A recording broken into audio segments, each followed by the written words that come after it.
देखिए, आवर्धन किसे कहते हैं?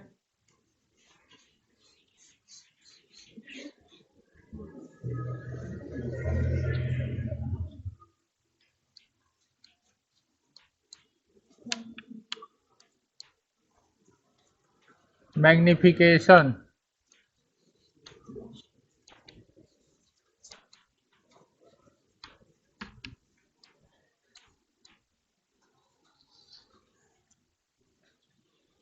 मैग्निफिकेशन इसका डेफिनेशन होता है प्रतिबिंब की ऊंचाई तथा, बताओ, तथा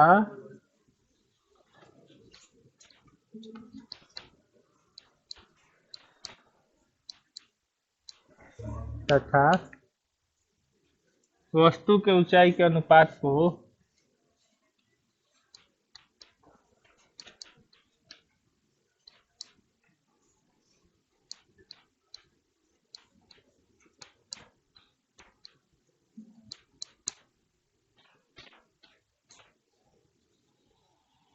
प्रतिबिंब की ऊंचाई तथा वस्तु की ऊंचाई के अनुपात को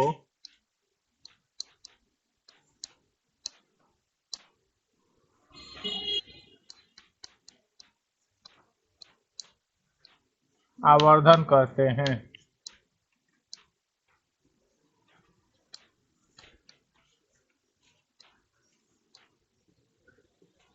प्रतिबिंब की ऊंचाई तथा वस्तु की ऊंचाई के अनुपात को आवर्धन कहते हैं। आवर्धन को किसे सूचित करते हैं बच्चों? एम से। एम बराबर जानते हो क्या होता है?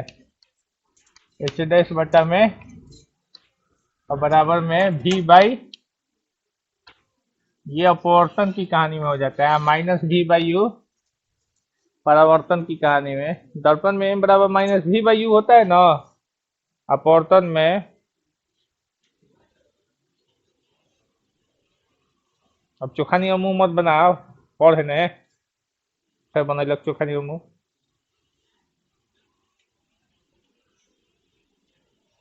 एम बराबर एच डैश बटा में एच वी बाई यू हो गया। अब यहाँ पे देखिए बच्चों, एच डैश क्या है बच्चों, बताइए तो? प्रतिबिंब की ऊंचाई है।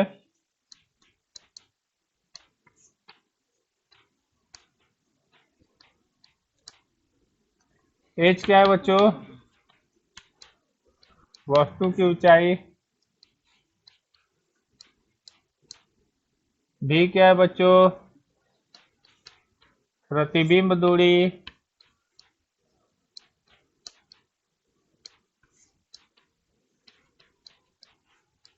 यू क्या है जी?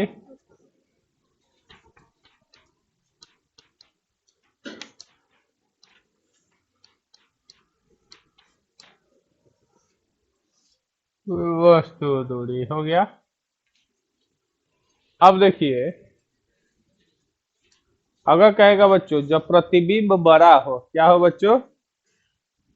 प्रतिबिंब बड़ा हो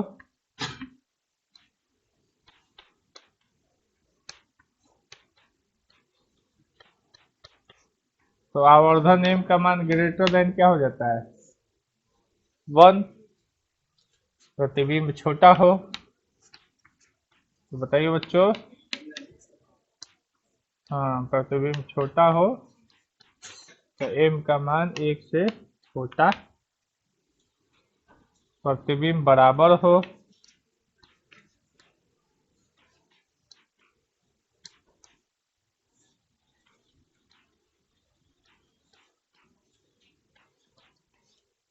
प्रतिबिंब बराबर हो एम बराबर 1।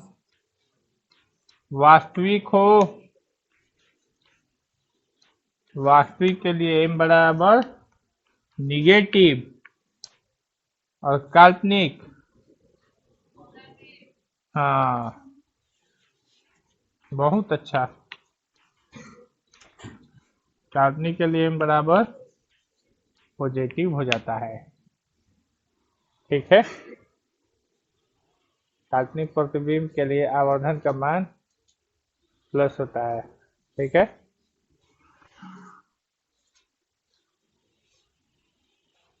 अब देखिए बच्चों,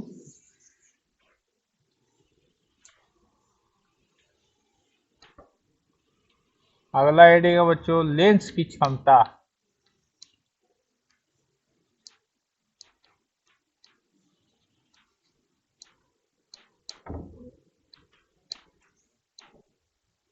लेंस की क्षमता, लेंस की क्षमता क्या होता है बच्चों, बताइए।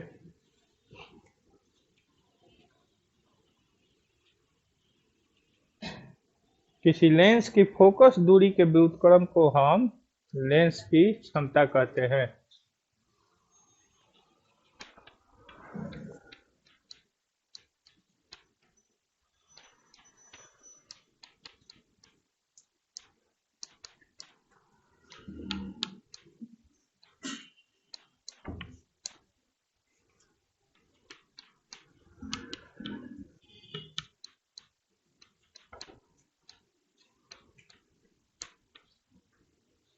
के व्युत्क्रम को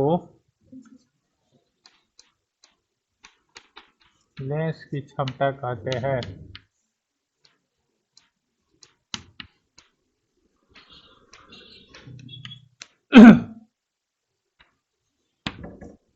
किसी लेंस की फोकस दूरी के व्युत्क्रम को लेंस की क्षमता कहते हैं, बस यही है। अब यहाँ पे देखिएगा बच्चों,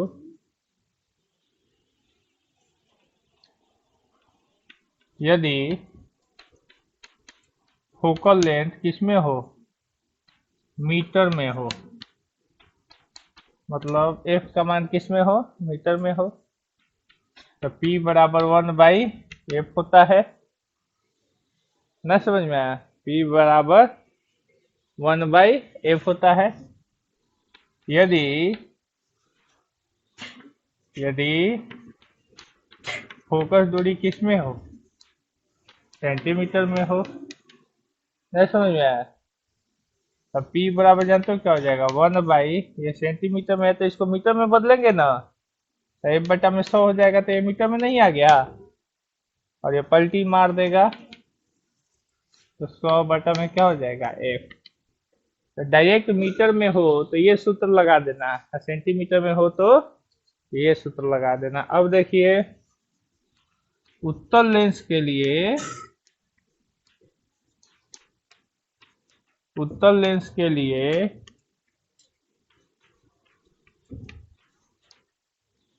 P का मान पॉजिटिव होता है, क्योंकि उत्तल लेंस की फोकस दूरी दाहिने साइड होती है, अवतल लेंस की फोकस दूरी, उसको पीछे बढ़ाना पड़ता है किरणों को। अवतल लेंस की, अवतल लेंस के लिए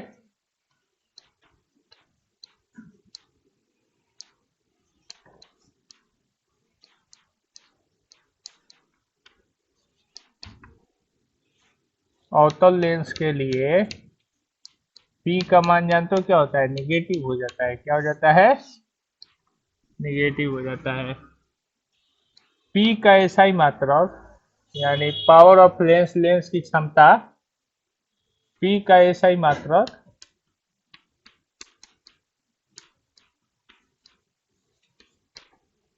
पर मीटर या डायोप्टर होता है, ठीक है, पर मीटर या डायोप्टर होता है। तो ये आवर्धन का मात्रक नहीं होता, क्योंकि ये समान राशियों का अनुपात होता है।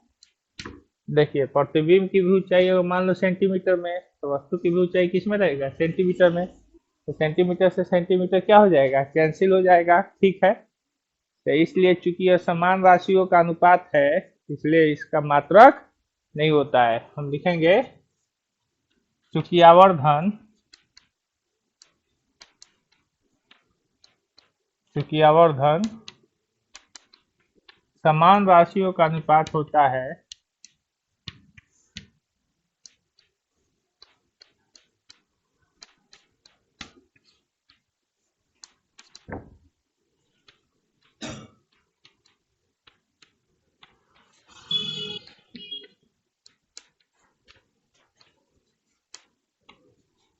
इसीलिए इसका मात्रक नहीं होता है। इसका मात्रक नहीं होता है।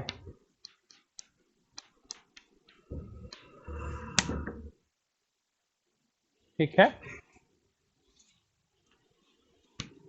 ठीक है। संयुक्त लेंसों के लिए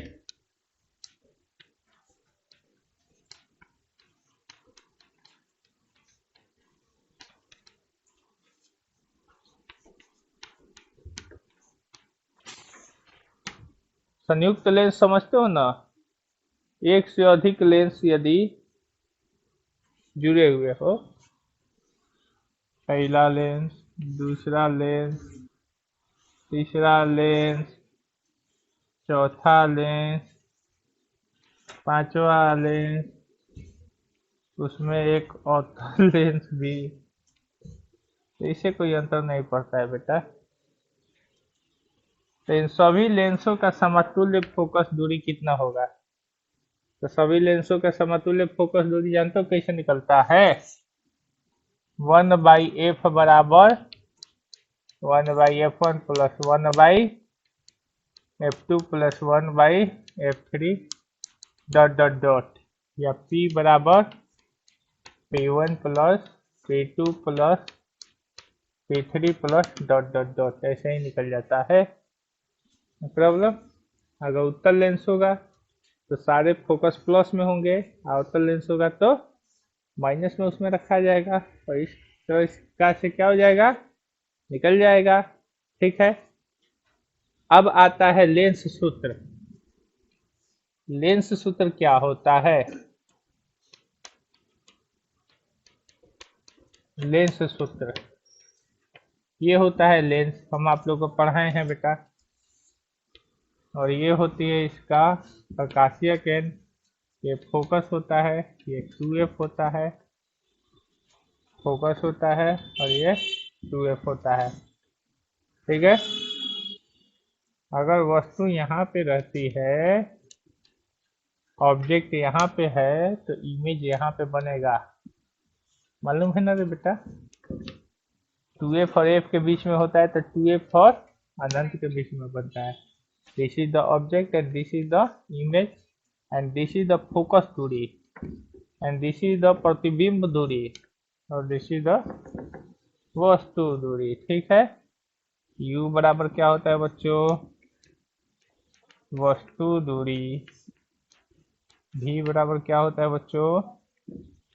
प्रतिबिंब दूरी।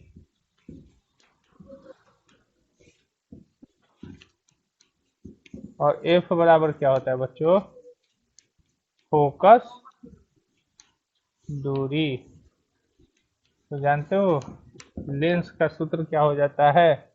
1/f बराबर 1/v माइनस 1/u हो जाता है। इन सभी को, दोनों लेंस सूत्र को हम एक साथ प्रूव करवा देंगे। ठीक है बच्चों, चलिए यही था आज की कहानी में, और आज आप लोग का पोर्शन पूरा बढ़िया से समाप्त हो गया।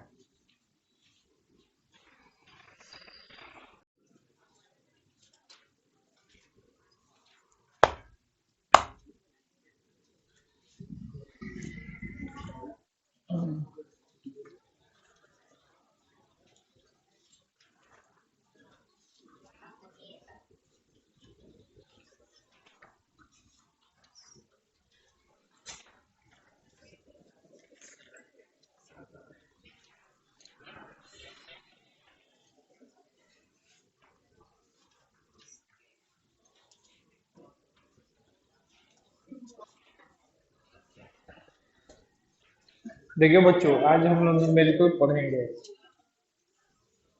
न्यूमेरिकल में बहुत सारी चीजें आज हम लोग सीखने को मिलेगा। ठीक है ना? चलिए तो शुरुआत किया जाए। देखिए, सबसे पहला न्यूमेरिकल दिया हुआ है बच्चों,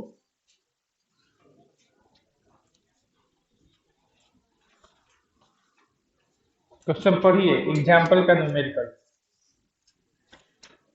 प्रकाश को सूर्य से पृथ्वी तक पहुंचने में 8 मिनट 20 सेकंड लगता है, यानी समय कितना दिया हुआ है, बोलिए। समय दिया हुआ है 8 मिनट 20 सेकेंड। ठीक है, समझ गए।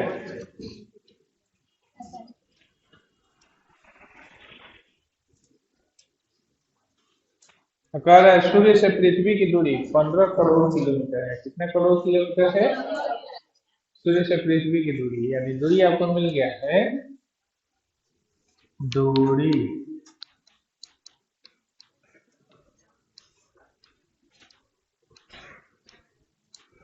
15 करोड़ किलोमीटर है। इकाई, इकाई, सैकड़ा, हजार, 10,000, लाख, 10 लाख, करोड़, 10 करोड़ हो गया। 15 करोड़ किलोमीटर है। प्रकाश की चाल ज्ञात करें, यानी चाल बराबर वाट। तो देखिए कैसे निकलेगा। पहले हम लोग समय को एसआई यूनिट में बदलेंगे। तो समय का एसआई मात्रक क्या होता है, सेकेंड होता है। तो इसको हम ऐसे लिखेंगे, ये है हमारा 8 सेकेंड, सॉरी 8 × 60 + 20, ये हमारा सेकेंड हो गया। यानी 8×6 = 48, 480 + 20 सेकेंड, यानी कितने सेकेंड, 500 सेकेंड। ठीक है, दूरी का मान कितना है बच्चों,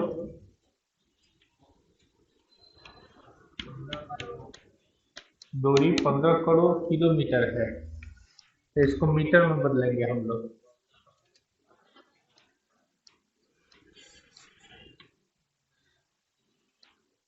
10 करोड़ हो गया, कहीं कहीं सैकड़ा, हजार, 10,000, लाख, 10 लाख, करोड़, 10 करोड़। अब इसमें गुना करेंगे 1,000 से, ये क्या हो गया, मीटर। यानी 15 के ऊपर देखिए कितना जीरो, 3, 4, 7, 3, 10, यानी 10 के घात में 10 मीटर हो गया। लिख सकते हैं ना ऐसे। अब चाल बराबर सूत्र क्या होता है बच्चों, चाल बराबर दूरी बटा समय। ठीक है, देखिए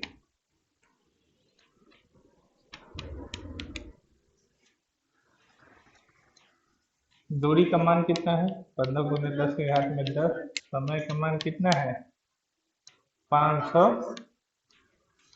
सेकेंड, और ये मीटर। 2 जीरो से 2 जीरो कैंसिल हुआ, कितना बचा, 8, अपन 3×15, 3 × 10 के घात में 8 मीटर पर सेकेंड।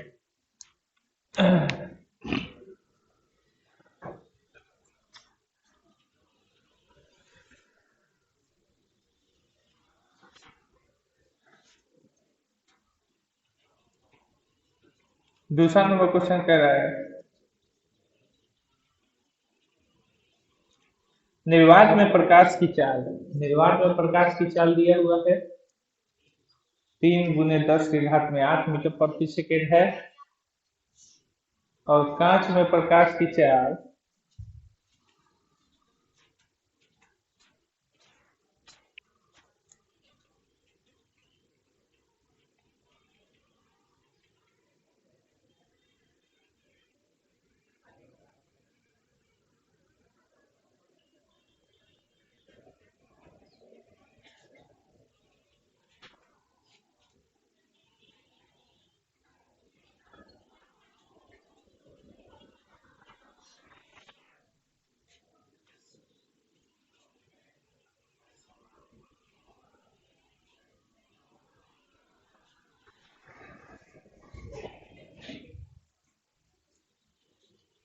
देखिए,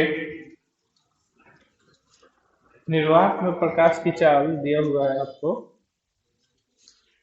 और कांच में भी प्रकाश की चाल दिया हुआ है। कितना कितना दिया हुआ है बच्चों, निर्वात में प्रकाश की चाल 3 × 10 के घात में 8 मीटर पर सेकेंड है। ये दूसरा नंबर है, निर्वात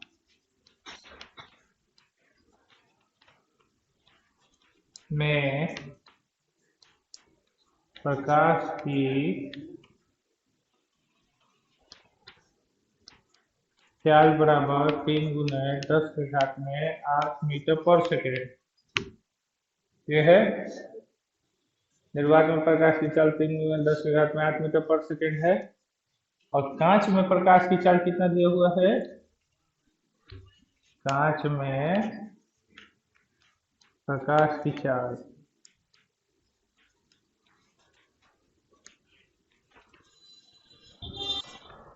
बराबर कितना दिया हुआ बच्चों? 1.8 × 10⁻⁹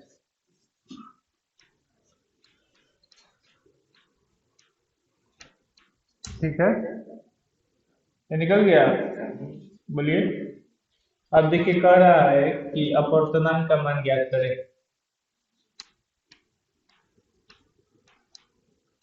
अपवर्तनांक बराबर वाट। तो अपवर्तनांक का डेफिनेशन पढ़े हो ना?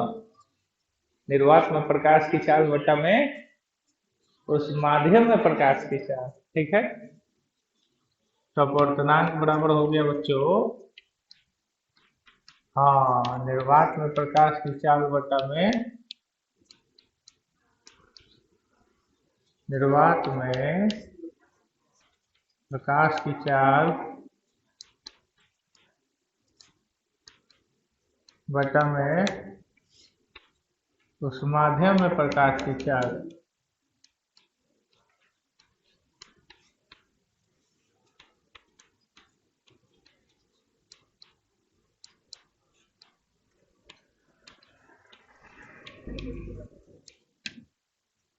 निर्वात में प्रकाश की चाल बटा में उस माध्यम में प्रकाश की चाल। तो देखिए अपवर्तनांक का मान कितना आ जाएगा? निर्वात में प्रकाश की चाल कितना है बच्चों? 3 × 10⁻⁸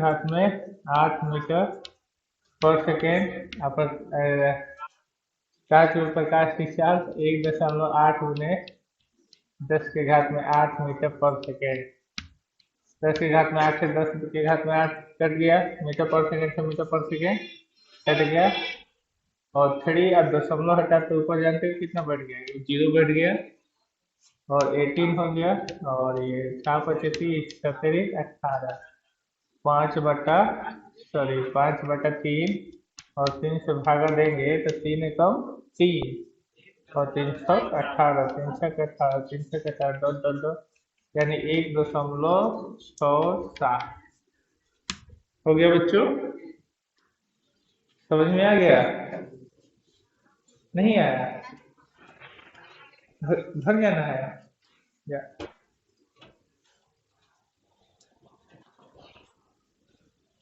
चलिए,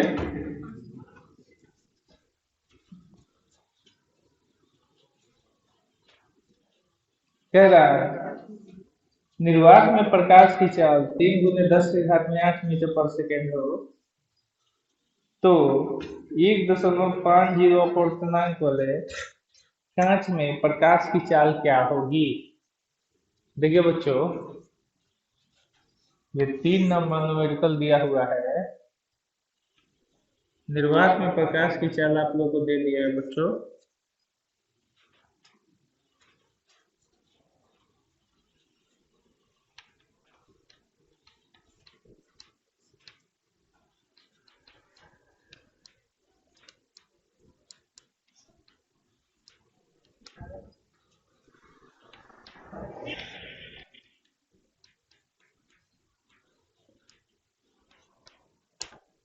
निर्वात में प्रकाश की चाल 3 × 10⁸ मीटर/सेकेंड। अपवर्तनांक का मान कितना दिया हुआ बच्चों? बोलिए तो।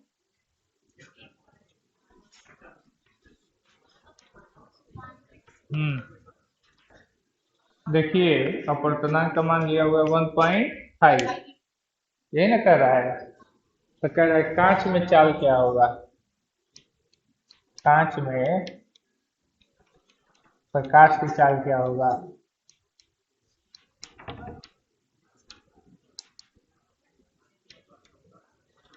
कांच में प्रकाश की चाल बराबर वाट। देखिए अपवर्तनांक का सूत्र होता है बच्चों, अपवर्तनांक का सूत्र होता है निर्वात में प्रकाश की चाल,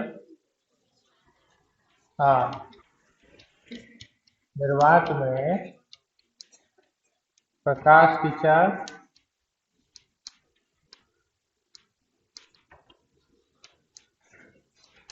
बटा में उस माध्यम में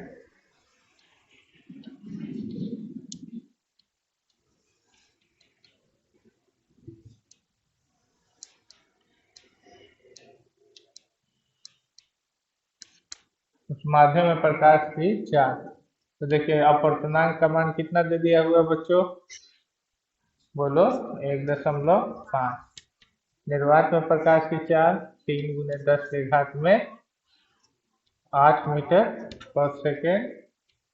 कांच में प्रकाश की चाल को भी मान लो, म्यू बराबर सी बाई भी पढ़ाए थे ना, mu is equal to C by V, जिसमें सी निर्वात में प्रकाश की चाल होता है और भी उस माध्यम में प्रकाश की चाल होता है। ठीक है, भी चला जाएगा ऊपर, 1.5 आ जाएगा नीचे, V equal to 3 into 10 to the power में 8 मीटर पर सेकेंड बटा में 1.5, पॉइंट हटेगा तो ऊपर कितना बैठेगा 10, 3×5 = 15, 5 गुना के 10, यानी भी इक्वल टू 2 गुने 10 के घात में 8 मीटर पर सेकेंड। ओके बेटा, नहीं प्रॉब्लम कि नहीं प्रॉब्लम,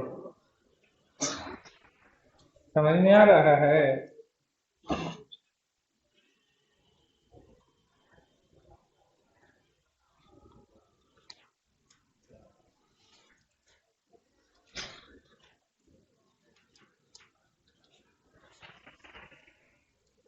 चलो देखो, देखिए बच्चों, कह रहा है निर्वात में प्रकाश की चाल कितना है बच्चों, हाँ बस वही क्वेश्चन है, अगला क्वेश्चन भी फिर वही है।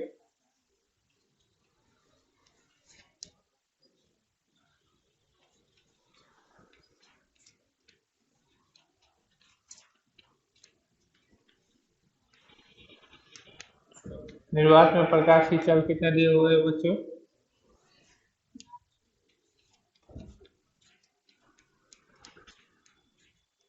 3 गुने 10 के घात में 8 मीटर पर सेकेंड। कह रहा है यदि जल का अपवर्तनांक, जल का अपवर्तनांक कितना दिया हुआ है, हाँ, जल का अपवर्तनांक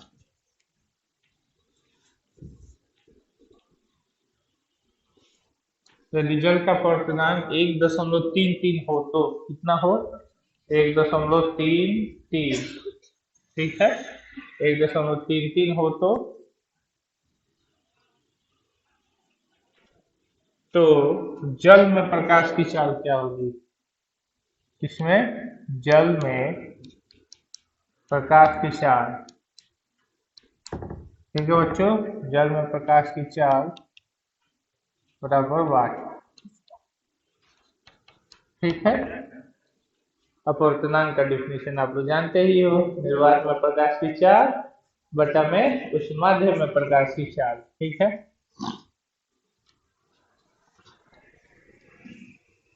निर्वात में प्रकाश की चाल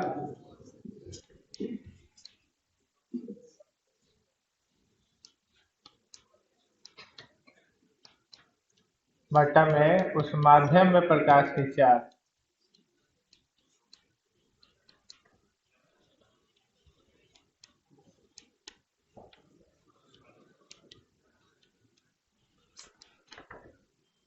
अपवर्तनांक,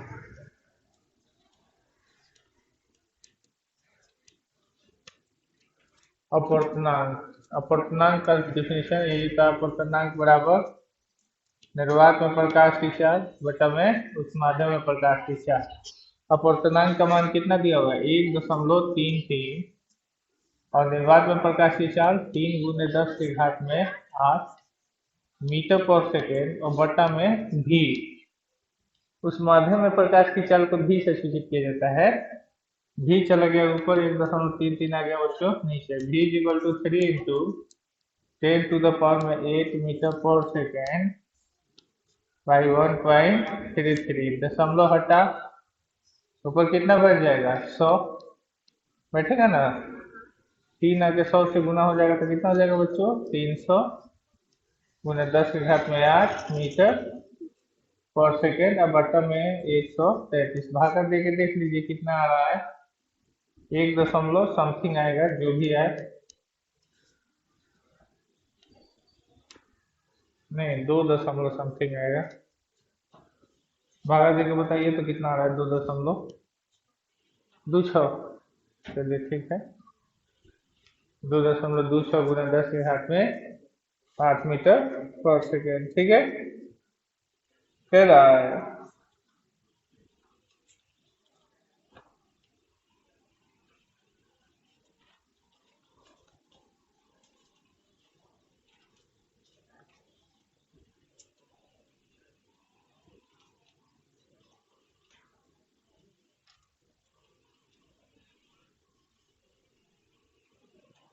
कह रहा है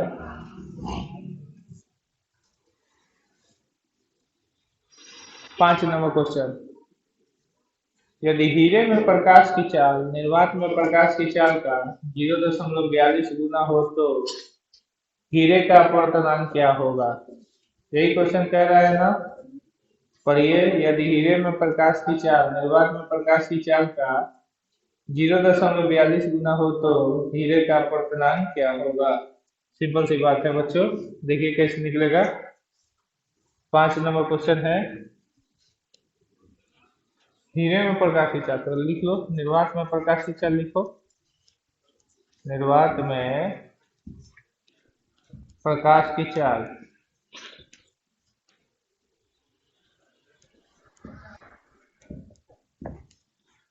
निर्वात में प्रकाश की चाल बराबर कितना होता है 3 गुना 10 की घात में बच्चों 8 मीटर पर सेकेंड, हीरे में प्रकाश की चाल कह रहा है, हीरे में प्रकाश की चाल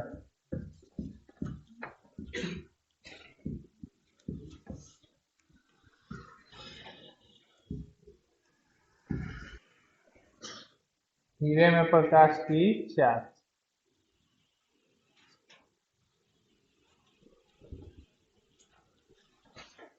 हीरे में प्रकाश की चाल जो है वो निर्वात में प्रकाश की चाल का 0.42 गुना है, ठीक है ना, 0.42 गुना 3 गुना 10 के घात में बताओ बेटा 8 मीटर पर सेकेंड,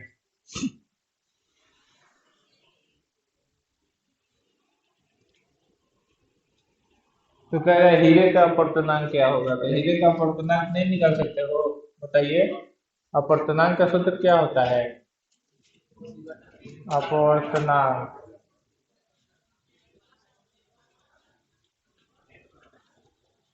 निर्वात में प्रकाश की चाल, पढ़े हो ना, निर्वात में प्रकाश की चाल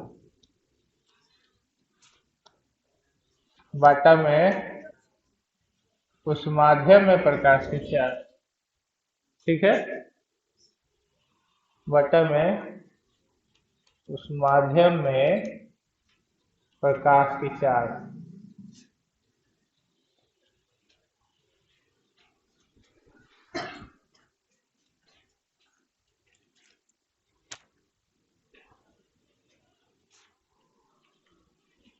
बटा में उस माध्यम में प्रकाश की चाल, देखिए तो निर्वात में प्रकाश की चाल कितना हो गया 3 गुना 10 के घात में 8 मीटर पर सेकेंड, और उस माध्यम में प्रकाश की चाल कितना हो जाएगा 0.42 गुने 3 गुने 10 के घात में 8 मीटर पर सेकेंड, देखो निर्वात में प्रकाश की चाल इतना हो गया है और हीरे में प्रकाश की चाल इतना हो गया है, 3 से 3 कैंसिल हुआ, 10 के घात में 8 से 10 के घात में 8 कैंसिल, मीटर पर सेकेंड से मीटर पर सेकेंड कैंसिल, अब ये दशमलव हटेगा तो ऊपर बैठेगा बच्चों 100 और ये 42, और 2 से भाग 4 42 से भागा देंगे तो 2.24 आएगा कि 25, 2.24 2.2 लो 2.4।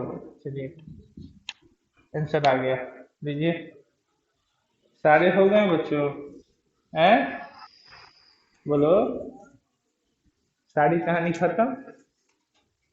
टाटा। Bye bye. सब खत्म।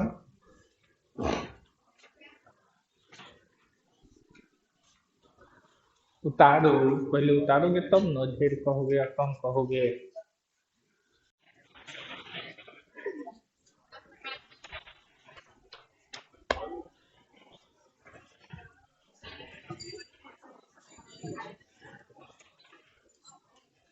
इधर देखिए बच्चों बोर्ड पर।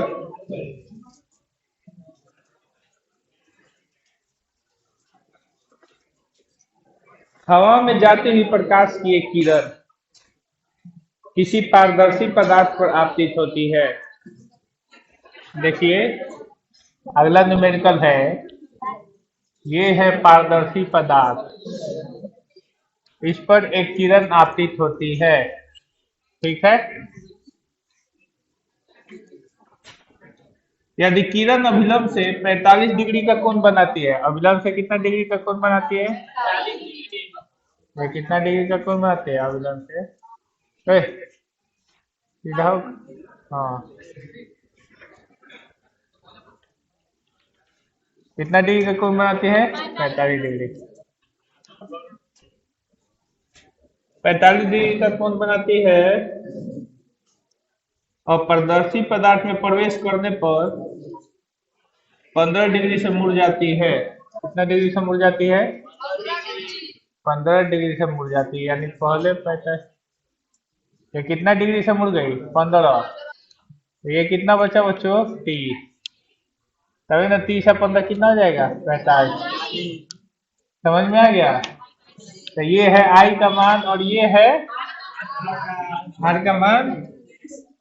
तो कह रहा है पदार्थ का अपर्तनांक निकाले। तो लिख रहे हैं कोनाई बराबर 45 डिग्री, कोणार्क बराबर 30 डिग्री, पदार्थ का अपर्तनांक बराबर वाट।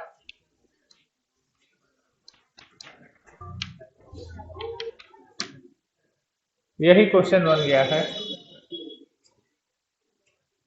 किसका अपर्तनांक? तो इसका। ठीक है ना, इसी का अपर्तनांक निकालना है। अपर्तनांक का सूत्र क्या होता है बताइए? किसके नियम से? हाँ, स्नेल के नियम से। क्या होता है बच्चों? साइन आई बटा में साइन आर। Concept clear? बोलिए। देखिए तो हम लिखेंगे बच्चों अपवर्तनांक बराबर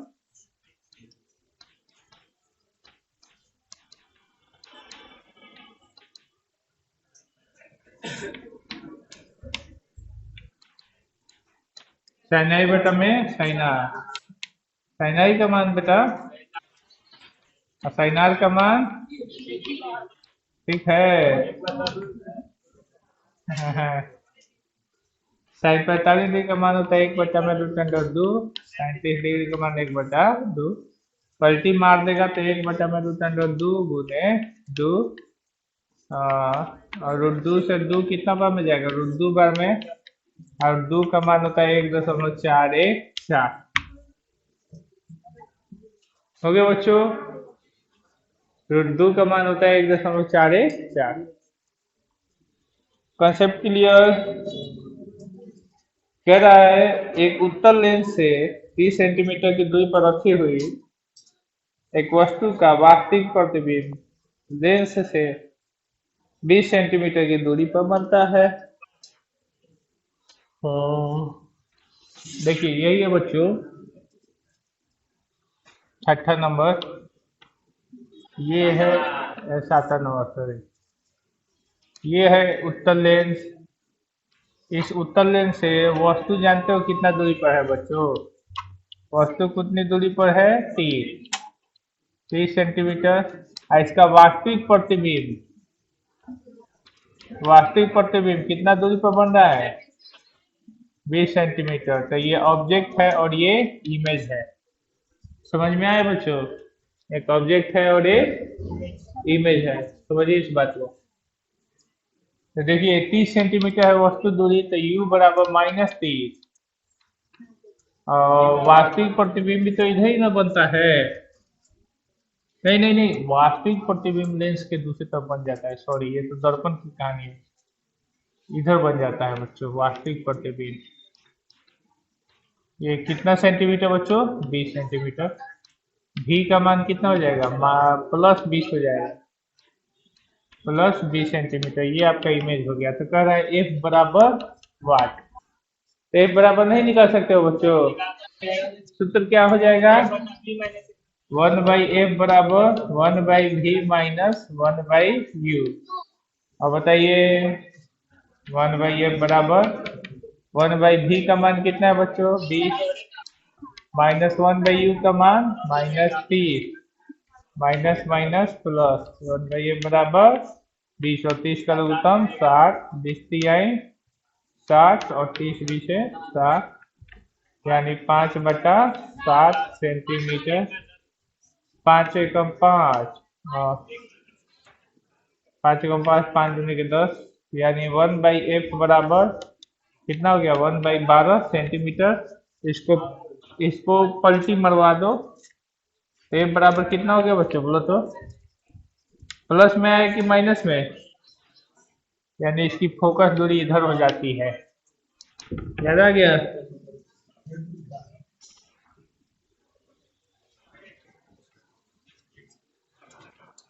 चलिए बच्चों,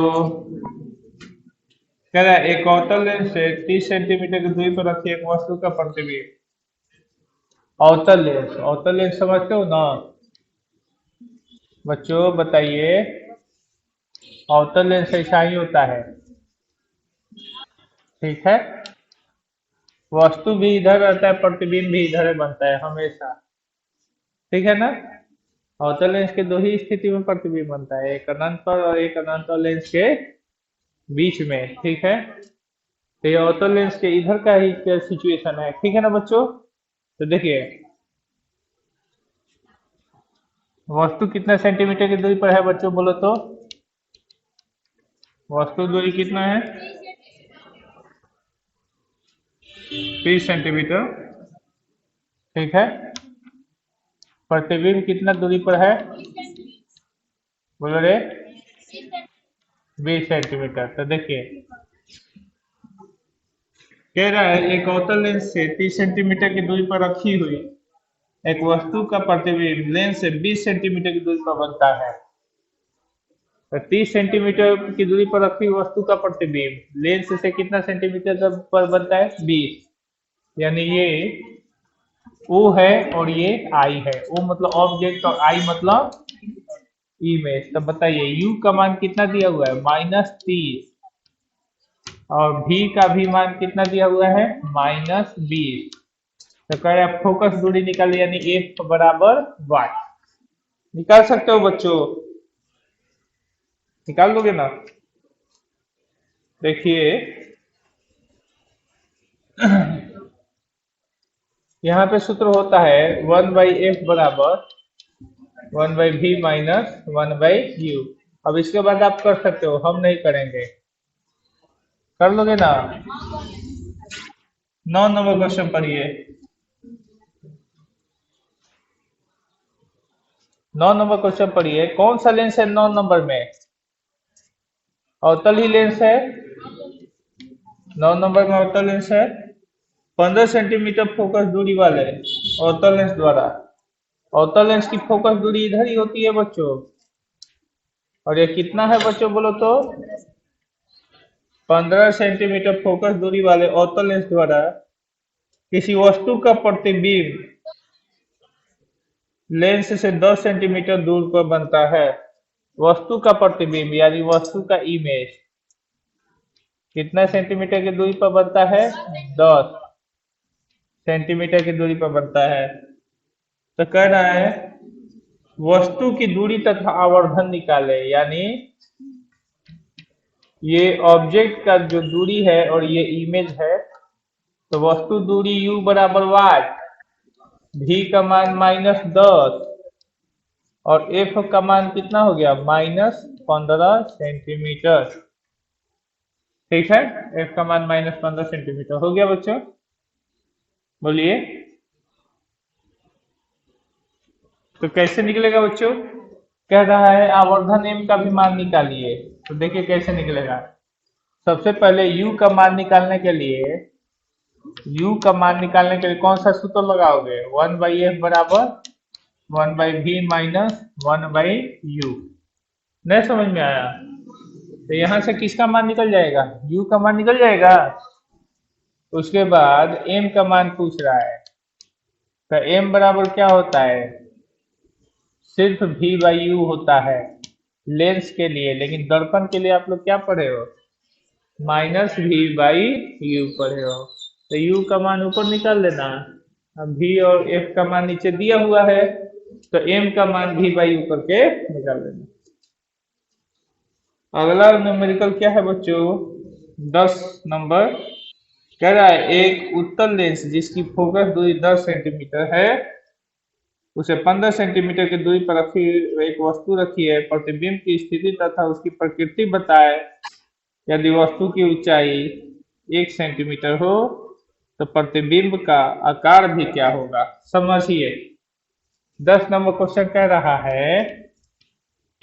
अब यहाँ पे लेंस जानते हो कौन सा लेंस है बच्चों? उत्तल लेंस है। कौन सा लेंस है? उत्तल लेंस। उत्तल लेंस की फोकस दूरी इधर ही ना होती है? तो उत्तल लेंस की फोकस दूरी दिया हुआ है बच्चों, कितना दिया हुआ है? 10 सेंटीमीटर। तो इधर जाइएगा तो ये 10 सेंटीमीटर हो गया। और दिया हुआ है बच्चों, उससे 15 सेंटीमीटर की दूरी पर एक वस्तु रखी है, यानी वस्तु की दूरी कितना है बच्चों?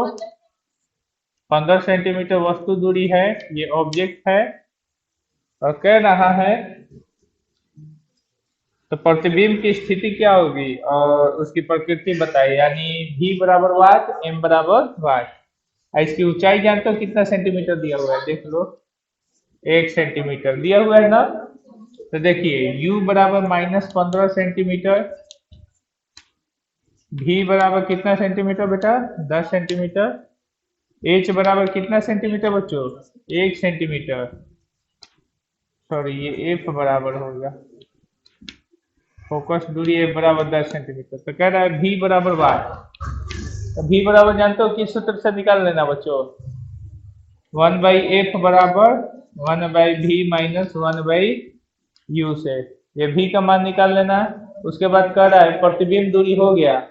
अब कह रहा है प्रतिबिंब की प्रकृति। तो प्रतिबिंब की प्रकृति मतलब m बराबर वाट। तो m बराबर जानते हो क्या हो जाता है?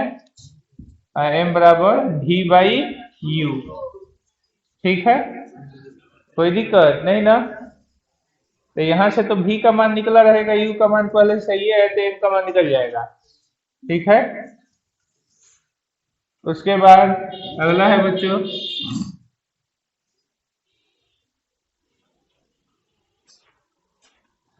अगला है एच डैश बराबर वाट। प्रतिबिंब का आकार क्या होगा? तो m बराबर जानते हो क्या होता है? एच डैश बट्टा में h। हो गया, एच डैश बट्टा में h। चलिए,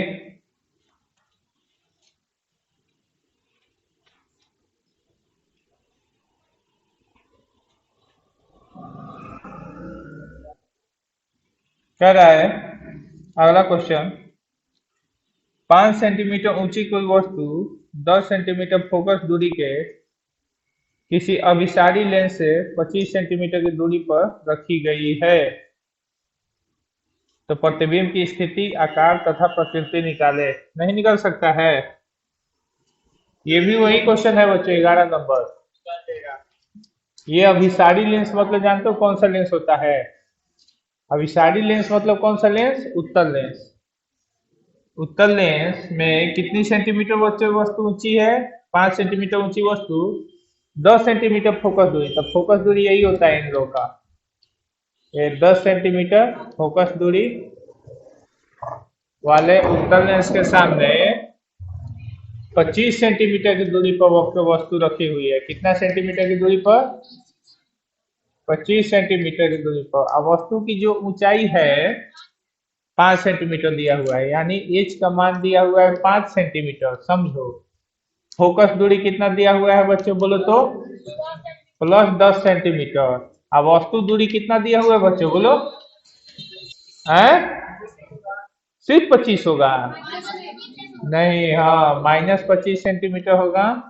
और प्रतिबिंब की स्थिति यानी V बराबर वाट। जानते हो क्या सूत्र लगेगा, 1/F बराबर 1/V माइनस 1/U। समझ में आया? तो यहाँ से V का मान निकल जाएगा। प्रतिबिंब की प्रकृति यानी M बराबर वाट, तो M बराबर जानते हो क्या हो जाएगा, V/U से निकल जाएगा। यहाँ से V निकाल लेना, ठीक है ना। अगर प्रतिबिंब का आकार H डैश बराबर वाट, तो एच डैश का मान निकालने के लिए एम बराबर क्या ले लेना, एच डैश बटा में। और यहाँ पे एम का मान है ये है, एच का मान है ये है। समझ में आया ना बच्चों? तब आप लोग निकाल लोगे ना सब, हैं? तो ये भी न्यूमेरिकल अच्छा लग रहा है, खराब लग रहा है बच्चों? अच्छा लग रहा है, किसका बोका है जी? हैं? समझ में आ रहा है कि बाउंस कर रहा है? अरे कुतियों की तस्वीर, अरे कुतियों की तस्वीर मत खींचे यहाँ तक, उठा दिखा है।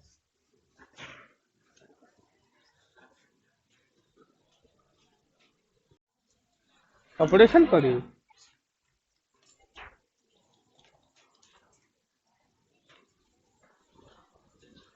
चालू हो गया। देखिए यहाँ पे, तो अपवर्तन में बस यही दो छोटे छोटे टॉपिक बच चुके हैं। एक प्रिज्म से होकर अपवर्तन, दूसरा क्रांतिक कोण, और तीसरा पूर्ण आंतरिक परिवर्तन। तो देखिए बच्चों, प्रिज्म से अपवर्तन,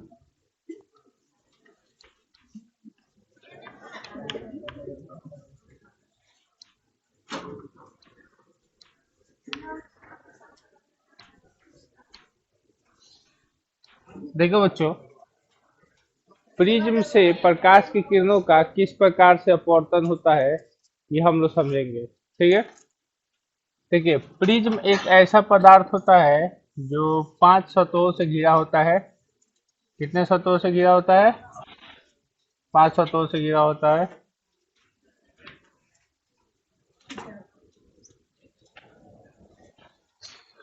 जब प्रकाश की किरण इसके ऊपर पड़ती है ऐसे, देखिए, तेरी तो वाला, ये प्रकाश की किरण इसके ऊपर जाकर पड़ती है, ठीक है, समझ रहे हो ना। तो जाना चाहिए ये इस पथ पर बच्चों, ये इस पथ पर जाना चाहिए ना। लेकिन जानते हो क्या होता है, ये अभिलंब की तरफ, जानते हो क्या होती है, ये नॉर्मल यानी अभिलंब की तरफ ये झुक जाती है थोड़ा सा, ये झुक के ऐसे निकलते हैं। क्यों? क्योंकि यहाँ पे प्रकाश की किरण हवा से होकर कहाँ पे प्रवेश कर रही है, कांच में प्रवेश कर रही है। हवा कैसा माध्यम होता है? विरल माध्यम होता है। और कांच कैसा माध्यम होता है बच्चों? सघन माध्यम होता है, ठीक है। अब इसको जानना चाहिए बच्चों ऐसे, लेकिन जानते हो क्या होता है, ये आपके, ये आपका ये अभिलंब जो है बच्चों, अभिलंब से ये दूर भागने का प्रयास करती है। क्या करती है बच्चों? अभिलंब से दूर भागने का ये प्रयास करती है। तो ये यहाँ से ऐसे जाना चाहिए, लेकिन ये अभिलंब से दूर भाग जाती है। अभिलंब से जब दूर भागती है, तो ये जिस रास्ते पर आती है, जिस रास्ते से ये आपतित होती है, उसी रास्ते से क्या हो जाती है, देख रहे हो ना। ये जिस रास्ते से आपतित होती है, उसी रास्ते से क्या हो जाती है, अपवर्तित हो जाती है। यानी ये जिस दिशा से ये प्रिज्म पर पड़ती है, उसी दिशा से ये अपवर्तित होकर क्या होती है, प्रिज्म से बाहर निकल जाती है, ठीक है ना। तो इसको आंसर में ऐसे लिखते हैं बच्चों, जब प्रकाश की किरण लिखिए, जब प्रकाश की किरण हवा से होकर हवा से होकर प्रिज्म में प्रवेश करती है,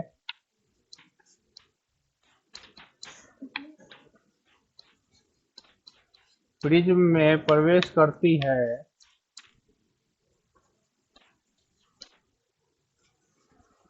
तो वह अभिलंब की तरफ झुक जाती है, तो वह अभिलंब की तरफ झुक जाती है।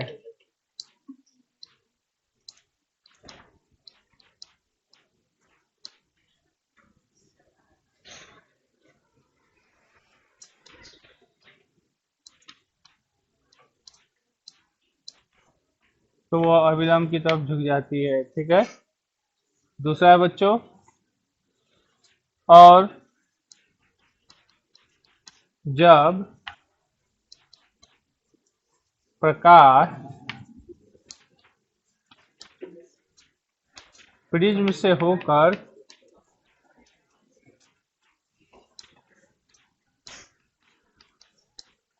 से होकर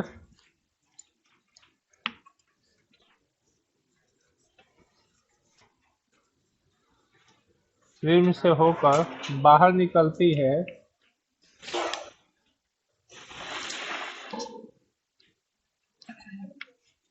बाहर निकलती है, तो वह अभिलंब से दूर भाग जाती है।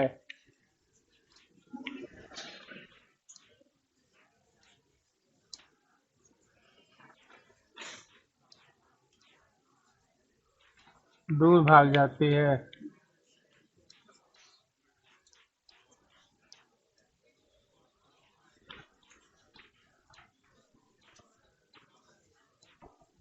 तो वह अविलंब से दूर भाग जाती है। ठीक है। और इसको हम कहते हैं बच्चों आपतित किरण। कौन सी किरण? और इसको हम क्या कहते हैं बच्चों? अपवर्तित किरण। ठीक है। ये है अपवर्तित किरण। देखिए बच्चों, यहीं पे आपतित किरण की जो दिशा होती है,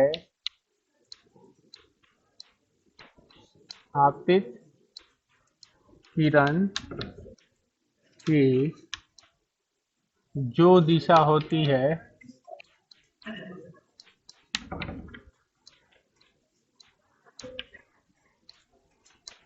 वही दिशा किसकी होती है बच्चों? जो दिशा आपतित किरण की होती है, वही दिशा किसकी होती है बच्चों?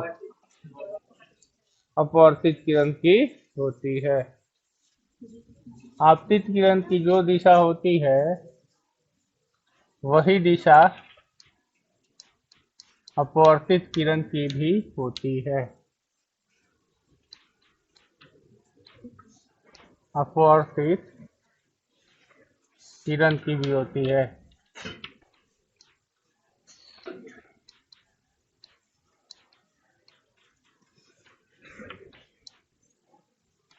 वही दिशा अपवर्तित किरण की भी होती है। देखिए, अब यहाँ पे समझिए, ये था बच्चों हमारा आपतित किरण।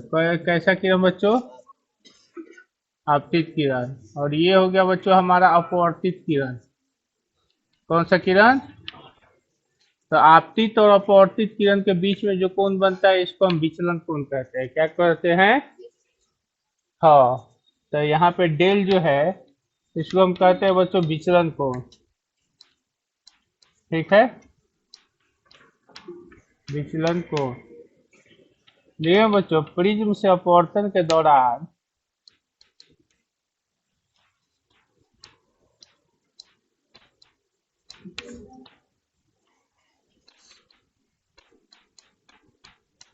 प्रिज्म से अपवर्तन के दौरान आपतित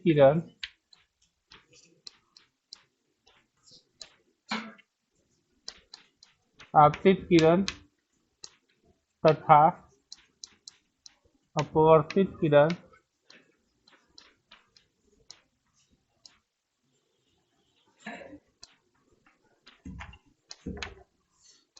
आपतित किरण तथा अपवर्तित किरण के बीच, आपतित किरण तथा अपवर्तित किरण के बीच बना कोण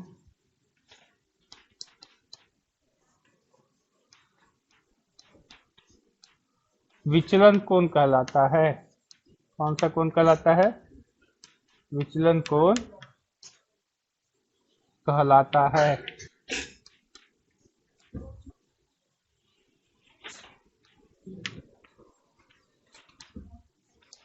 ठीक है।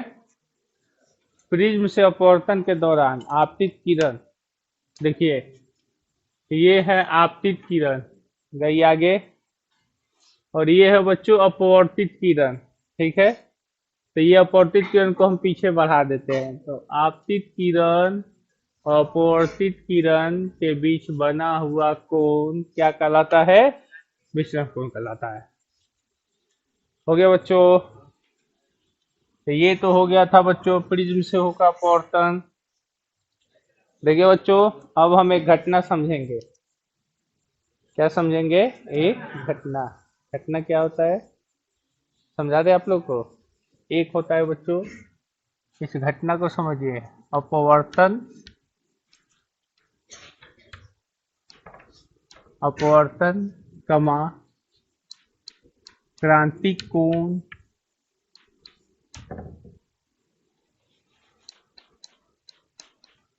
कमा पूर्ण आंतरिक परावर्तन।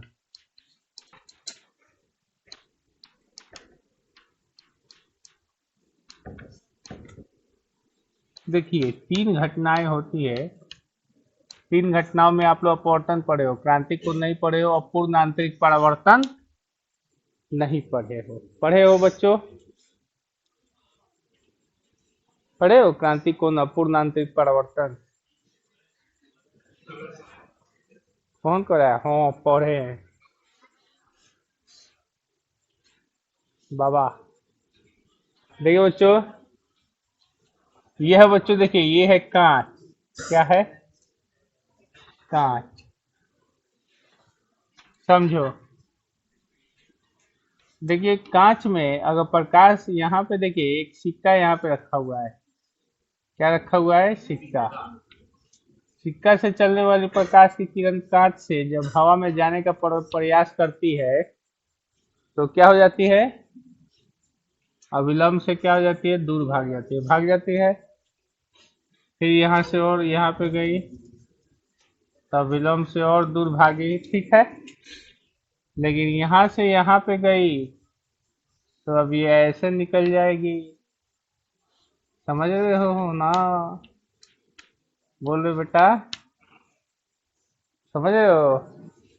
फिर यहाँ से अब इस पर जाएगी, जानते हो, टकरा के उसी माध्यम में वापस आ जाएगी। व्हाइटनर मत महकाओ। कौन व्हाइटनर महकाए जी? फिर कोई नहीं तो कोई फिर व्हाइटनर महकाया है। बहुत बोकी है सब, भोरे भोरे व्हाइटनर महका के जोतरे खराब कर दे रही सब।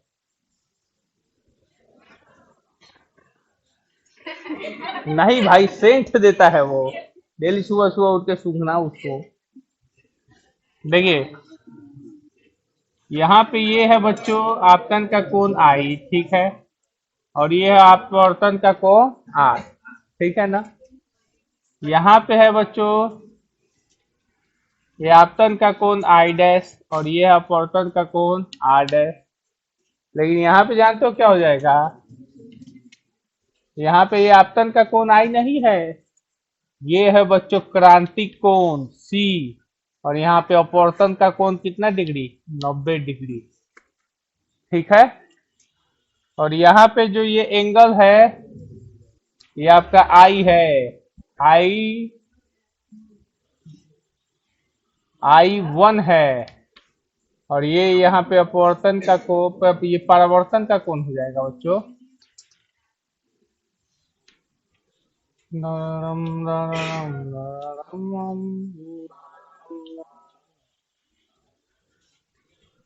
ये है बच्चों R1।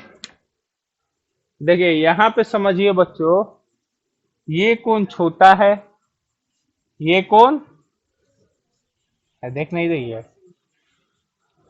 तो कौन छोटा हो रहा है कि बड़ा हो रहा है? हैं? यहाँ पे था तो छोटा कौन था, यहाँ पे गया तो बड़ा, यहाँ पे गया तो और बड़ा, यहाँ पे गया तो और बड़ा। तो यानी कोण आई, देख, कोण आई कमा कोण आई डैश, कोण आई कमा कोण आई डैश पर अपवर्तन की घटना होती है। किसकी घटना होती है? अपवर्तन की घटना होती है, समझो। अपवर्तन की घटना होती है, यानी कोण आई और आई डैश पर किसकी घटना हो रही है? अपवर्तन की घटना हो रही है, ठीक है। और अपवर्तन की घटना होने पर आपतन का कोण कितना हो जा रहा है? आपतन का कोण आई है और आई डैश है, तो अपवर्तन का कोण क्या है बच्चों? आर है और आर डैश है। लेकिन यहाँ पे आपतन का कोण जब सी है तो इसे हम कहते हैं बच्चों क्रांतिक कोण। क्या कहते हैं बच्चों? क्रांतिक कोण। क्रांतिक कोण पर अपवर्तन का कोण जानते हो कितना डिग्री होता है बच्चों? 90 डिग्री होता है। क्या होता है? 90 डिग्री। और जैसा ही ये क्रांतिक कोण से ये बड़ा हुआ, I1 हुआ, समझ में आया? तो I1 जो है ये सबसे बड़ा कोण है, और सबसे बड़े कोण पर जानते हो क्या हो जाएगा बच्चों? पूर्ण आंतरिक, पूर्ण आंतरिक क्या हो जाएगा बच्चों? बोलो तो। परावर्तन। जबकि परावर्तन की घटना तो बच्चों दर्पण में होती है, दर्पण में होती है ना। और दर्पण जो है अपारदर्शी पदार्थ है, ठीक है। लेकिन यहाँ पे परावर्तन की घटना तो पारदर्शी पदार्थ में देखने को मिल जा रही है, क्योंकि ये क्या है बच्चों? कांच है। क्या है बोलिए? कांच कैसा माध्यम है? सघन माध्यम है। और ये हवा है, हवा कैसा माध्यम है बच्चों? विरल माध्यम है। समझ गए बच्चों? अब यहाँ पे देखिए बच्चों, कोई पूछेगा, कोई पूछेगा, क्या कोई दिक्कत है? देखिए कोई पूछेगा कि यहाँ पे क्या हो रही है, तो यहाँ पे कुछ नहीं हो रही है। यहाँ पे आपतन कोण का मान बढ़ते जा रही है। क्या हो रही है? तो जैसे जैसे आपतन कोण का मान बढ़ते जा रही है, अपवर्तन कोण का भी मान क्या होते जा रही है? बढ़ते जा रही है। और एक ऐसा कंडीशन आ रहा है कि आपतन कोण का वह मान जिस पर अपवर्तन कोण का मान क्या हो जा रही है? 90 डिग्री हो जा रही है। अब उस कोण के मान से जैसे ही फिर कोण बढ़ाया, बस अब अपवर्तन की घटना नहीं होके क्या दिखा रही है? परावर्तन की घटना दिखा रही है। क्या दिखा रही है बच्चों? परावर्तन की घटना दिखा रही है। और यहाँ पे कोण ये क्या है? R1 है। क्या है बच्चों? R1। यानी रह बच्चा यहाँ पे सुन, यहाँ पे angle I less than angle I dash, ठीक है, less than angle C, less than, बोलना रे बेटा, एंगल I1, ठीक है। तो इन दोनों घटनाओं पर क्या है बच्चों? अपवर्तन है। क्या है? अपवर्तन है। और इस घटना पर क्या है बच्चों? बोल। क्रांतिक कोण। और इस घटना पर क्या है बच्चों? बोल। हाँ, पूर्ण आंतरिक परावर्तन।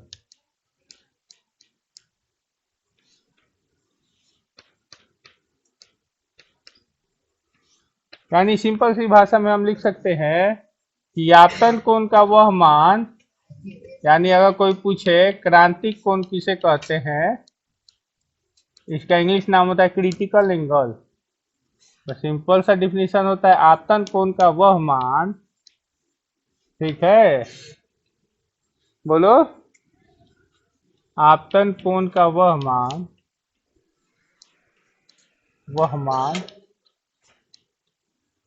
जिस पर अपवर्तन कोण कितना डिग्री होता है? जिस पर अपवर्तन का कोण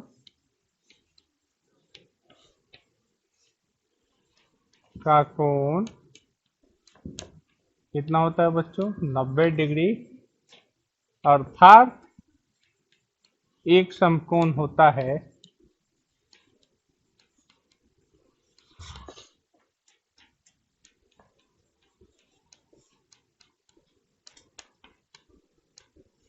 उसे क्रांतिक कोण कहते हैं। कौन सा कोण कहते हैं?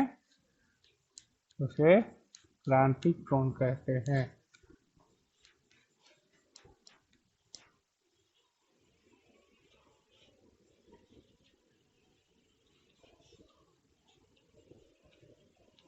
हो गया।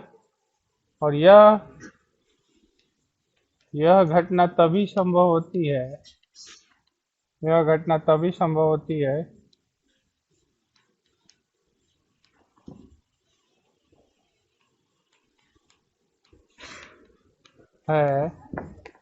जब प्रकाश की किरण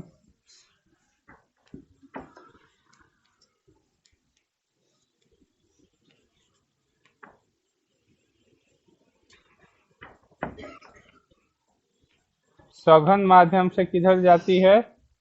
बोलो। सघन माध्यम से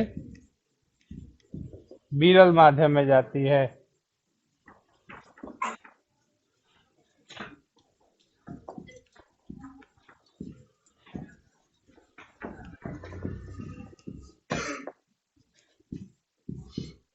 हो गया ना बेटा? समझ में आया? जब प्रकाश की किरण सघन माध्यम से विरल माध्यम में जाती है। क्रांति कोण को किसके द्वारा सूचित किया जाता है? सी के द्वारा सूचित किया जाता है। ये याद रखना आप लोग।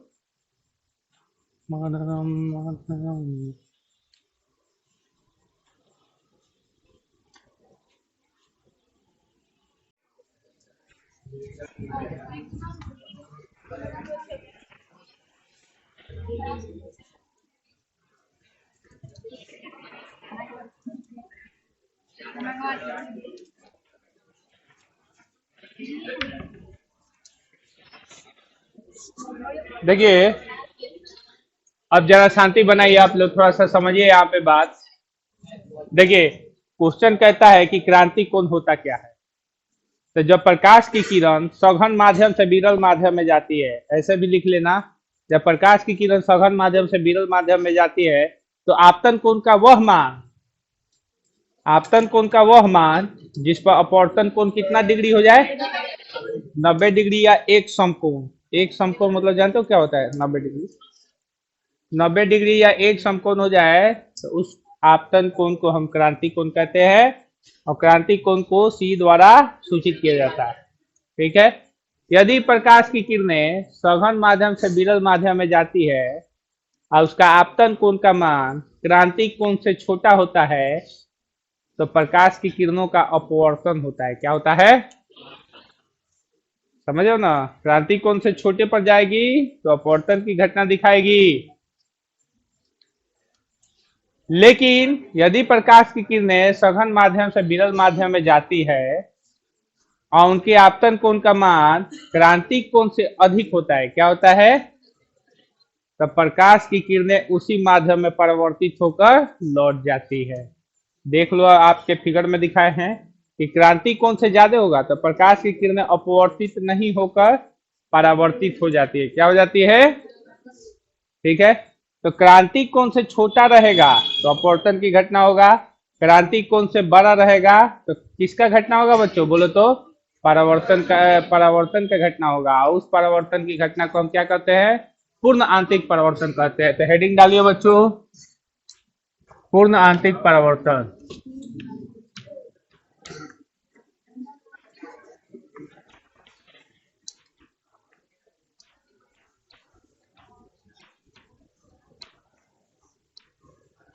पूर्ण आंतरिक परावर्तन आंसर में लिखेंगे जब प्रकाश की किरणें जब प्रकाश की किरणें जब प्रकाश की किरणें सघन माध्यम से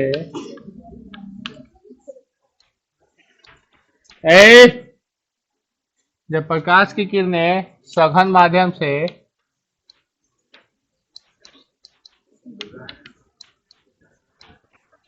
विरल माध्यम में जाते, फिर बात चालू हो गया।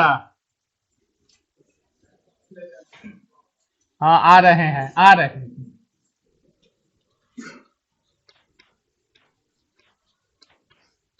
सघन माध्यम से विरल माध्यम में जाती है तो यदि आपतन कोण का मान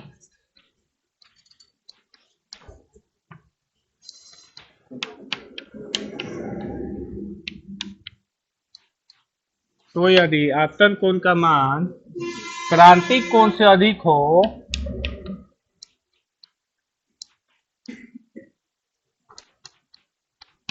क्रांतिक कोण से अधिक हो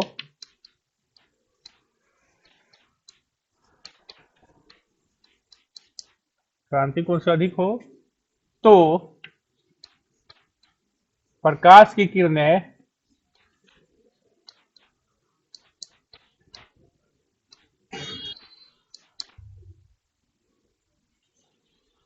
प्रकाश की किरणें उसी माध्यम में परावर्तित हो जाती है।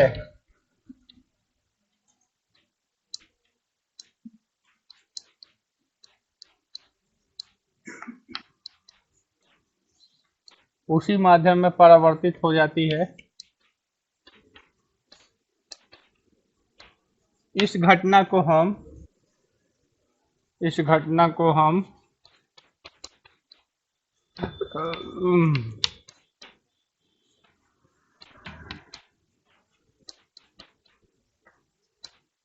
पूर्ण आंतरिक परावर्तन कहते हैं।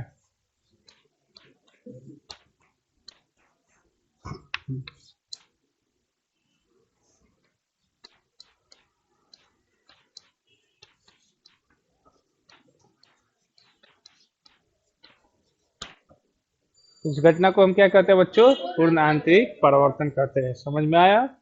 हम आप लोग को फिगर दिखाए थे, तो इससे पहले फिगर ही दिखाए थे ना हम, तो उसमें पूर्ण आंतरिक परावर्तन की घटना हम दिखाए थे, सी के बाद वाला, जो उसी माध्यम में टकरा के क्या हो जाती है? लौट जाती है।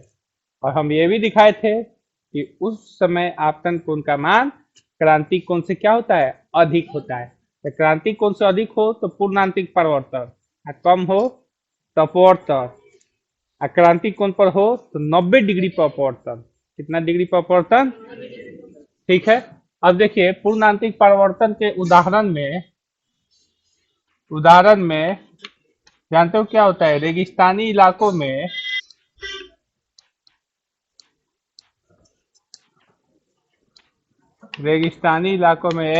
अल्लाह मत कीजिए, मृग मरीचिका का बनना,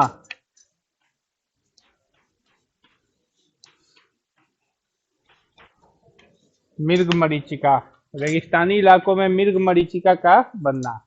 ठीक है, समझ में आया? तो देखिए रेगिस्तानी इलाकों में मृग मरीचिका क्या होती है ये हम समझा दे रहे हैं। ठीक है। उसके बाद दूसरा एग्जाम्पल है बच्चों, कांच में पड़ी दरार का चमकना।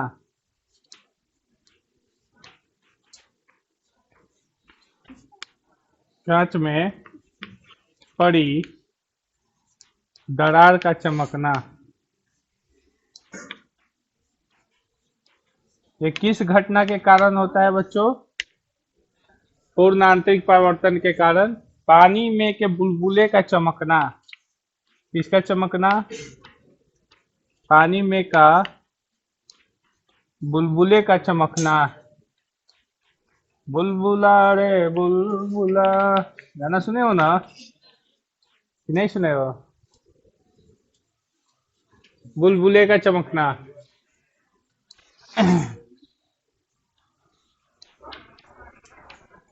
लहसुन लहसुन पानी में का बुलबुले का चमकना। ठीक है बच्चों। उसके बाद है कांच में पड़ी दरार का चमकना, पानी में का बुलबुले का चमकना। उसके अगला कंसेप्ट है बच्चों ऊर्ध्व मरीचिका बनना। ठंडे प्रदेशों में, ए बात मत करो, ठंडे प्रदेशों में ऊर्ध्व मरीचिका का बनना। हम बता रहे हैं मरीचिका क्या होता है।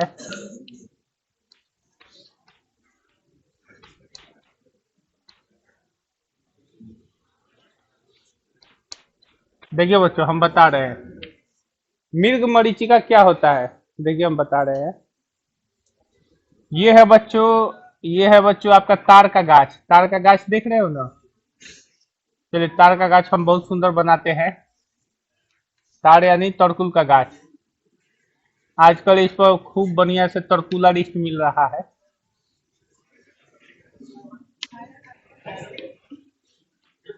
ये है तरकुल का गाछ। रे चुप, इस पर हमारा बिटुआ चढ़ रहा है। देखो ये बिटुआ चढ़ना शुरू कर दिया खाजा काटने के लिए। रे बेहुदा देख इधर, हाला बंद कर। और यहाँ पे है, चुप रह। यहाँ पे हमारा रिसुआ खड़ा होकर देख रहा है। ये वेट कर रहा है कि फिर तोड़ के लाएगा खाजा तो हम लोग खाएंगे। है देखो रेगिस्तानी इलाकों में जानते हो क्या होता है बच्चों, जो जमीन से सटी हुई वायु रहती है ना वो ज्यादा गर्म होती है। जो जमीन से सटी हुई वायु रहती है वो ज्यादा गर्म होती है। और जमीन से जैसे जैसे हम ऊपर उठते हैं वायु का टेम्परेचर थोड़ा कम होते जाता है। अब इतना कम नहीं होता है कि ठंडी लगने लगे। कहीं रेगिस्तान ना है, रेगिस्तान में बहुत ज्यादा गर्मी पड़ता है। मतलब दिन के समय में काफी ज्यादा गर्म होता है और रातें काफी ज्यादा ठंडी होती है क्योंकि वो बालू ना है वहां पे। तो यहाँ पे देखिए समझिए बेटा क्या होता है।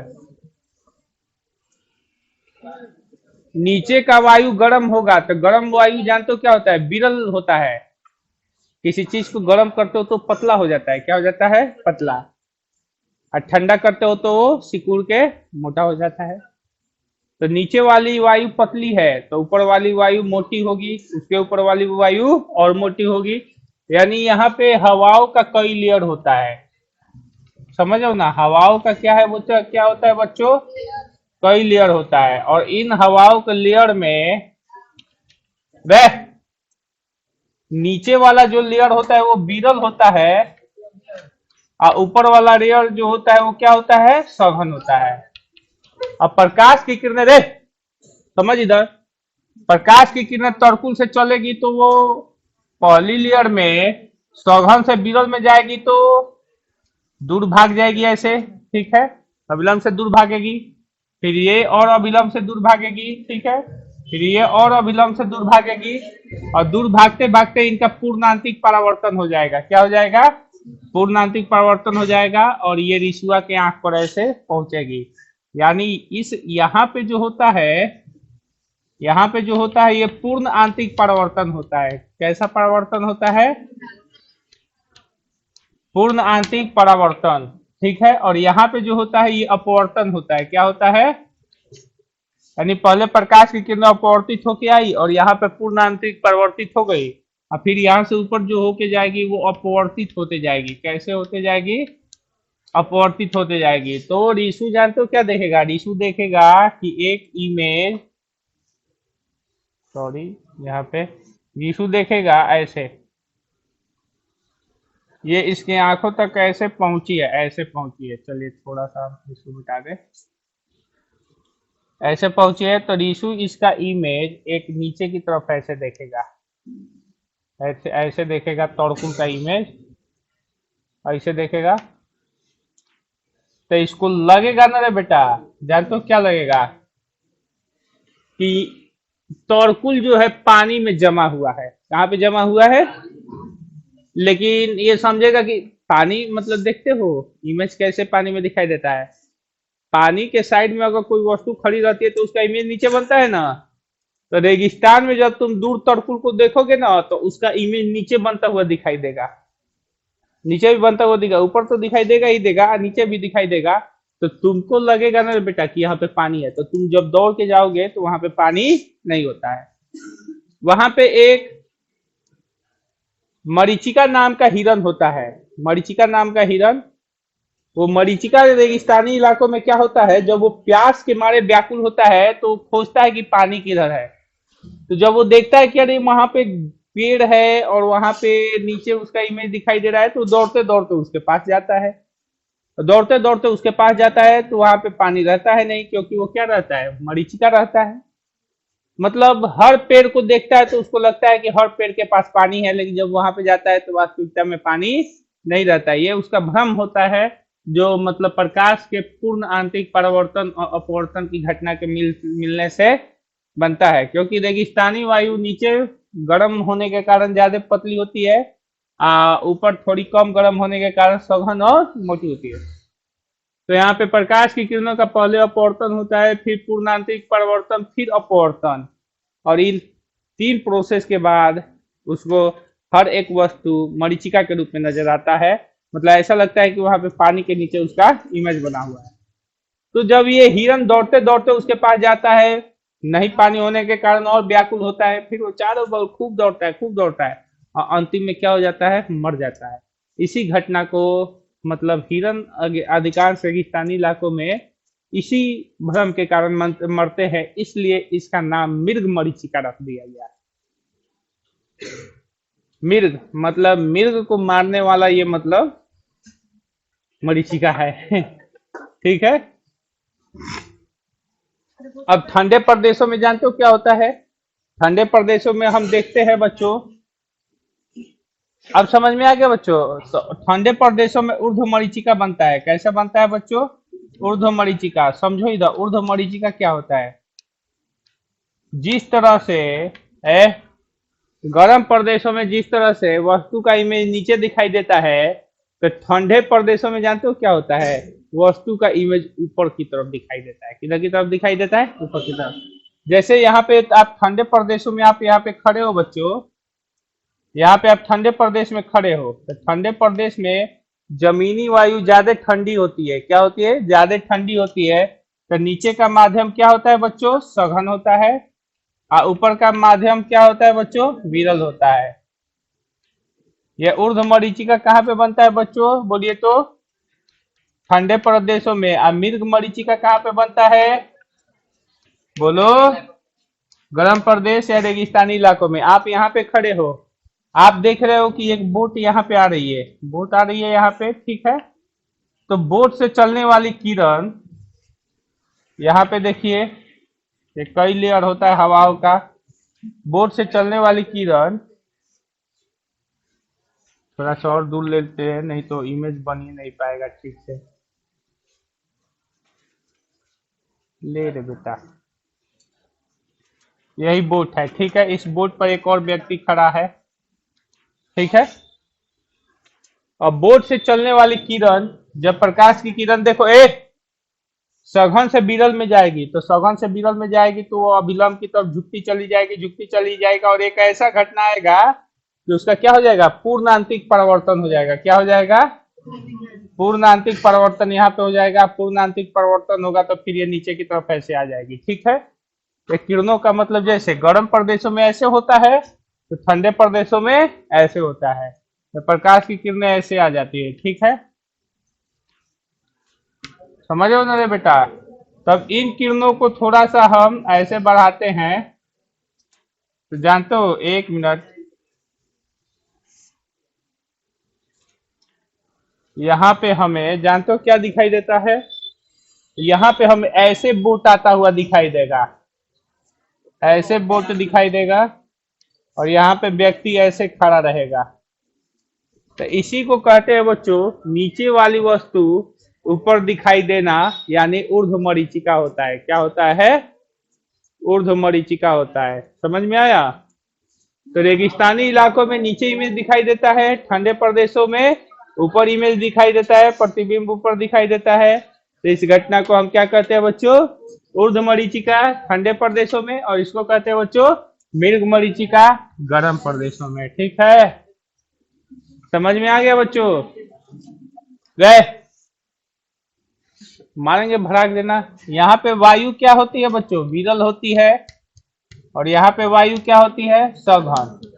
क्योंकि जमीन से सटी हुई वायु गर्म होती है और जमीन से थोड़ी सी ऊपर वायु क्या होती है? ठंडी होती है। अब इतना ठंडा नहीं कि पाला लगे, मतलब इसके रेस्पेक्ट में थोड़ी ठंडी होती है। नीचे वाली वायु जो होती है ठंडे प्रदेशों में सघन होती है और ऊपर वाली वायु क्या होती है?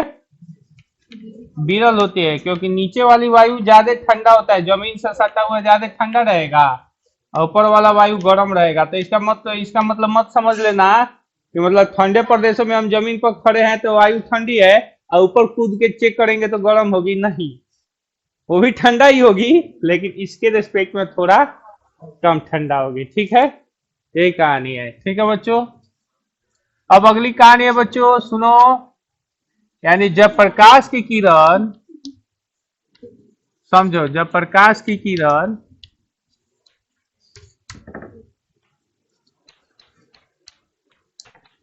सघन माध्यम से विरल माध्यम में जाती है, सघन माध्यम से विरल माध्यम में जाती है। देखिए यहाँ पे समझ लीजिए थोड़ा सा बेटा, यहाँ पे अपवर्तन हो रहा है, लेकिन यहाँ पे जो हुआ है ना बच्चों, ये पूर्ण आंतरिक परावर्तन हुआ है। पूर्ण आंतरिक परावर्तन हुआ है। ठीक है, और यहाँ पे क्या हुआ है बच्चों? अपवर्तन हुआ है। ठीक है, यह अपवर्तन है, पूर्ण आंतरिक परावर्तन है, और ये भी क्या है बच्चों? अपवर्तन है। यानी तीन तीन घटनाओं से ही मरीचिका मिलकर बनता है। ठीक है, अब लोग गर्मी तो इतना हो रहा है बच्चों मत कहो। जब प्रकाश की किरण सघन माध्यम से विरल माध्यम में जाती है,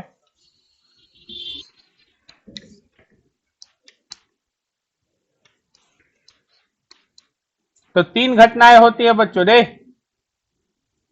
कितनी घटनाएं होती है? तीन। समझो इधर, जब प्रकाश की किरणें सघन माध्यम से विरल माध्यम में जाती है तो तीन घटनाएं होती है। कौन कौन सी घटना होती है मालूम है? नहीं ना? सबसे पहली घटना होती है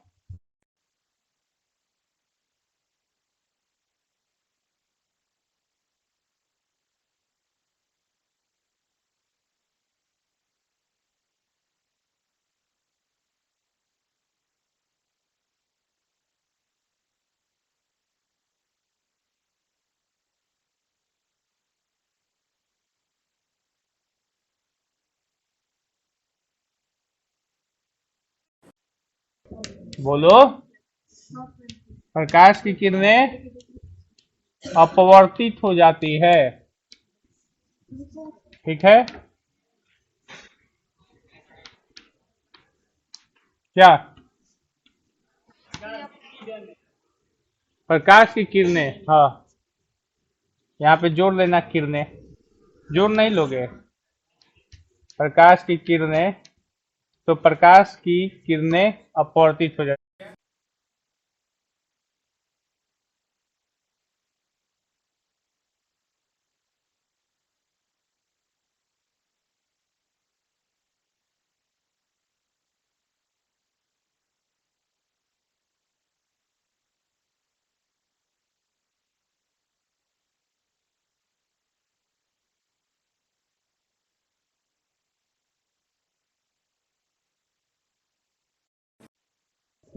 क्रांति कोण के बराबर हो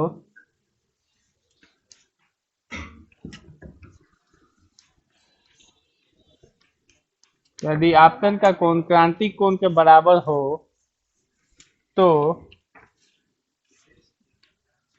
अपवर्तन कितना हो जाएगा बच्चों? तो अपवर्तन का कोण, बोलो क्या हो जाएगा बच्चों? तो अपवर्तन का कोण 90 डिग्री या एक समकोण हो जाएगा।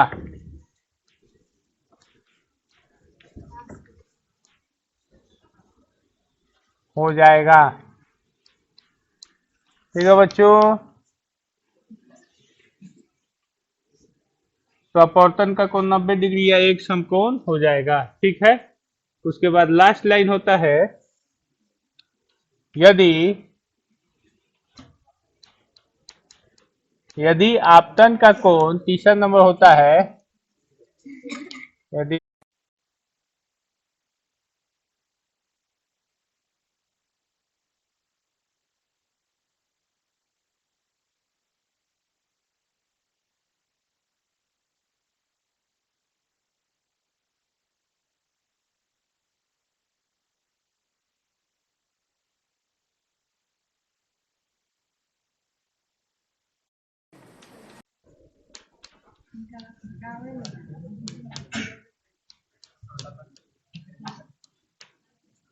पूर्ण आंतरिक परावर्तित हो जाएगी।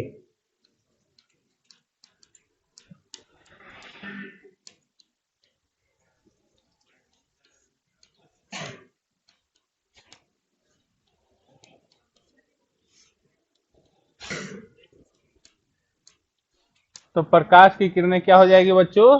पूर्ण आंतरिक परावर्तित, पूर्ण आंतरिक परावर्तित हो जाएगी।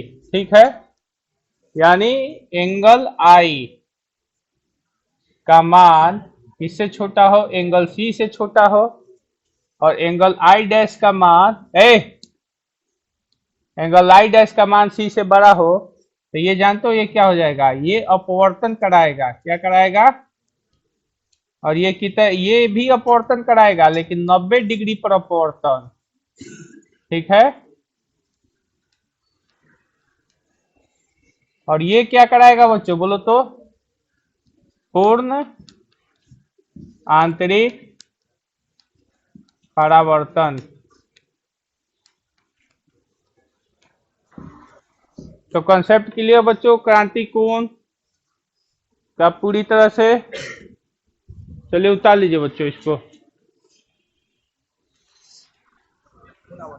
हम समझता नहीं कानून नाम से